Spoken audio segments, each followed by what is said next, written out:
শিশুর গলায় আজকে প্লাস্টিক, চিকিৎসা হলো সর্দির। ভুল ট্রিটমেন্টে চিত্তরঞ্জন শিশু হাসপাতালে মরমর দশা শিশু। শেষমেশ এসএসকেএম এ অপারেশন, প্রাণ ফিরে পেল ছোট্ট আলফাজ। তদন্তের আশ্বাস চিত্তরঞ্জন শিশু সদনের সুপারের। ছেলে হোক কি মেয়ে, প্রথমবার সন্তানের মুখ দেখতে হলে গুনতেই হবে টাকা, না হলে পরিষ্কার হবে না সদ্যজাত শরীর।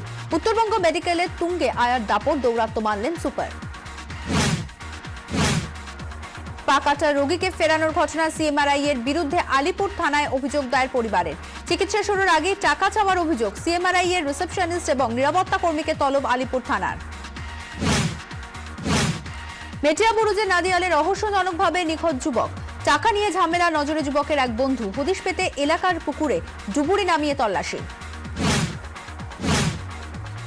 সল্টলেকের পানশালায় মারামারির ঘটনা, গ্রেফতার গ্রুপ অফ বার্ডসের কর্ণধার জগজিৎ সিং। রবিবার তাকে দিল্লি থেকে গ্রেফতার করে বিধাননগর কমিশনারেটের গোয়েন্দারা। আজ তাকে বিধাননগর মহকুমা আদালতে তোলা হবে। বেশি রাত পর্যন্ত পানশালা খোলা রাখার অনুমতি ছিল কিনা, মারামারি চলাকালীন কেন বার কর্তৃপক্ষ পুলিশকে জানায়নি, সেসব জানতেই তাকে জেরা করবেন গোয়েন্দারা। রাতের কলকাতায় ফের দুর্ঘটনায় জখম দুই। রবিবার রাত 10টা নাগাদ বেলেঘাটার কাছে ফ্লাইওভার থেকে নামছিল একটি গাড়ি। নিয়ন্ত্রণ হারিয়ে ল্যাম্পপোস্টে ধাক্কা মারার পর সেটি আরও একটি গাড়িকে ধাক্কা মারে। দুর্ঘটনার জেরে ফ্লাইওভারের কাছে গার্ডরেল ছিটকে ধাক্কা মারে আরেকটি গাড়িতে। যুবককে গলা কেটে খুনের চেষ্টা, বর্ধমানের মেমারির ঘটনা। আহত রাকেশ হালদার বর্ধমান মেডিকেল কলেজ হাসপাতালে ভর্তি। অভিযুক্ত উত্তম রায় পলাতক। কি কারণে এই হামলা খতিয়ে দেখছে পুলিশ।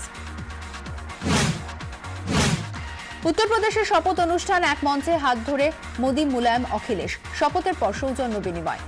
সেই সুযোগে মোদিকে কানে কানে কিছু বললেন মুলায়ম। উত্তরপ্রদেশের যোগীরাজের সূচনাতেই কি অন্য সমীকরণের ভাবনা নেতাজির?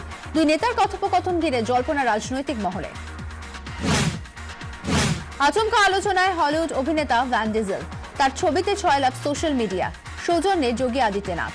উত্তরপ্রদেশের মুখ্যমন্ত্রী হিসাবে তার নাম ঘোষণার পরেই দুজনের চেহারার মিল নিয়ে রীতিমতো গবেষণা ফেসবুক, টুইটারে। সাদা চাদরে মুখ ঢেকেছে সিকিম। লাগাতার তুষারপাত, উচ্ছ্বাসে মাতোয়ারা পর্যটকরা। ফুকুটের দার্নায় অবিরাম বরফ পড়ছে। সিঙ্গালীলা পর্বতমালার এই পয়েন্ট থেকে দেখা যায় মাউন্ট এভারেস্ট। অসমে ঘূর্ণিঝড়ের জেরে নামছে তাপমাত্রার পারদ। এর জেরেই সিকিমে তুষারপাত। টানা বৃষ্টি ফুলে ফেপে উঠেছে চীনের হলুদ নদী, আর তাতেই আরো উদ্দাম সাংজি প্রদেশের হুক জলপ্রপাত। প্রবল বেগে নেমে আসছে অবিরাম জলধারা। তীব্র গতিতে ছুটে আসা জলকণার ফোয়ারা যেন আকাশ ছোঁয়া। প্রকৃতির এমন রূপ বড় একটা দেখা যায় না।